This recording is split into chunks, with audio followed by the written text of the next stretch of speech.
As the world watches the devastation unfold in Ukraine, nearly 4,000 miles away, another crisis is deepening that we don't hear much about in the U.S., and that is the war in Yemen. In March of 2015, a Saudi-led coalition backed by the United States intervened militarily in Yemen in a bid to fight Iran-backed Houthi rebels.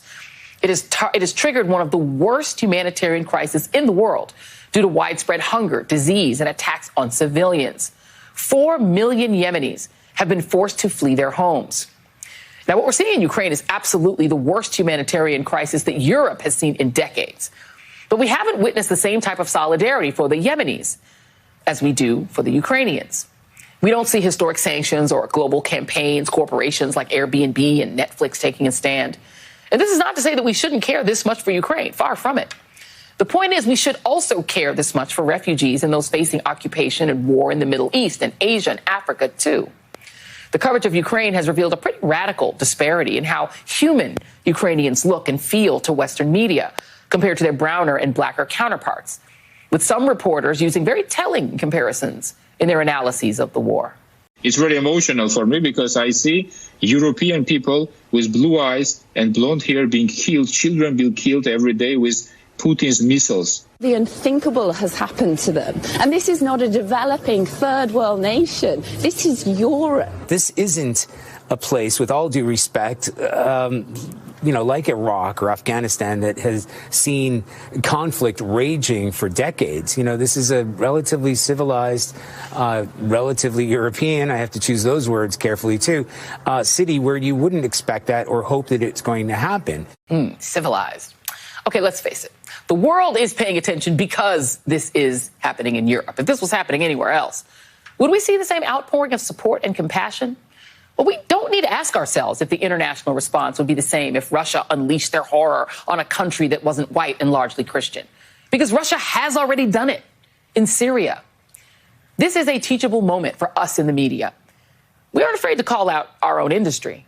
There is a lot of soul searching that we need to do in Western media about why some wars and lives seem to matter more than others, and why some refugees get the welcome mat while others get the wall. I heard Joanne say all that, and I sat back and I wanted to agree with her. I honestly did. Because even in the past few months, sure, you could go back years and years and years, but in these past few months, we've seen the media pick and choose what is important and what is not. We've seen them prop up one human being as the pariah and the messiah for one community, but they won't bring up anybody else. We've seen the media pick one white person and make them the demon of all white people, and bring up white supremacy here and white privilege there and white elitists everywhere. And we've seen them actively ignore the pain of doing things like that to the rest of white people because generalizing is bad. I wanted to sit here and agree with her because I've seen that bubble ball white thumbhead bald bastard get on CNN and complain that people are watching me instead of watching him. I wanted to agree with Joanne Reid, but I can't because Joanne Reid is also part of the fucking problem. Need I remind you, this is the same woman who tried to demonize everybody for caring about some internet celebrity. And instead of just saying, hey, here's all the information, she made it a thing of white missing person syndrome. And I have to remind you,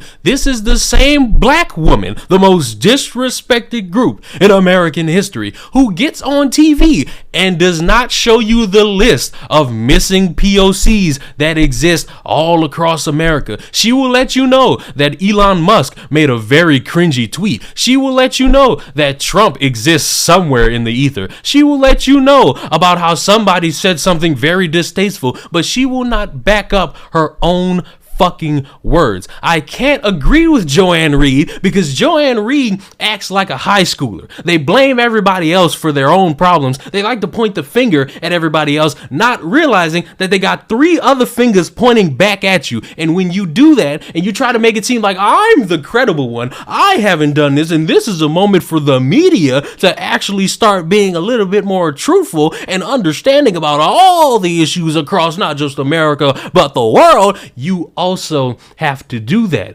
Joanne, because you Also, having done that, I'm not criticizing you as a black woman or as a woman in a space dominated by men. I'm criticizing you because you're a shitty mainstream media shill who is desperate to try to get the heat off you because you have said some dumb shit. And all this dumb shit you've said has come back to bite your credibility. So now you're trying to grandstand. You're trying to sit there and say, oh, what about Yemen? Oh, what about this? Oh, why isn't the media talking about that? No, why isn't the media talking about this? Why aren't you?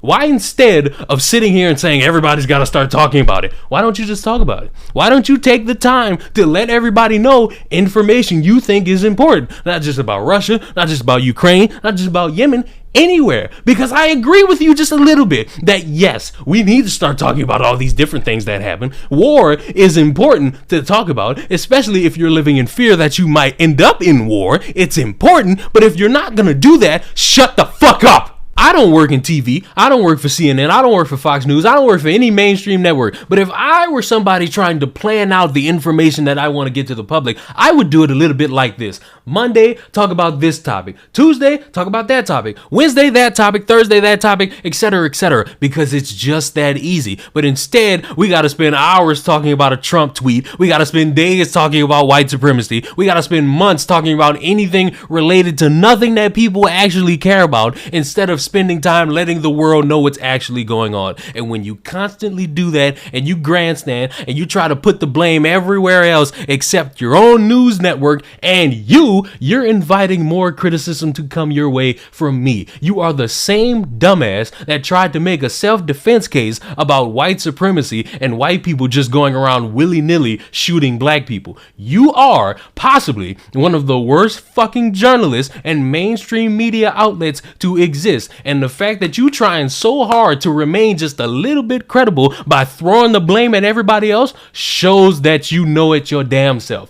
You know people are looking at you and saying, hey, what is she doing? Why is she making all these weird statements? This is not something that somebody should be doing. They should just be giving us the information. You are making yourself look like a clown and you know it. And instead of changing your ways and actually being a credible journalist, somebody giving us the news, you're still trying to grandstand. And all that shit is going to make you fall off a cliff eventually. You are going to come upon a moment where you say or do something absolutely stupid that you cannot walk back, that you cannot take back, and it is ultimately going to embarrass you and the shred of credibility you got left between you and the shills that like to listen to you. But until then, in the meantime, stop throwing the blame. Hold yourself accountable, just like you trying to hold everybody else accountable, and maybe people will start watching you more. But until then, they're gonna watch the sexiest black YouTuber actually say something a little bit different. Subscribe to the channel. I'll see y'all in the next one.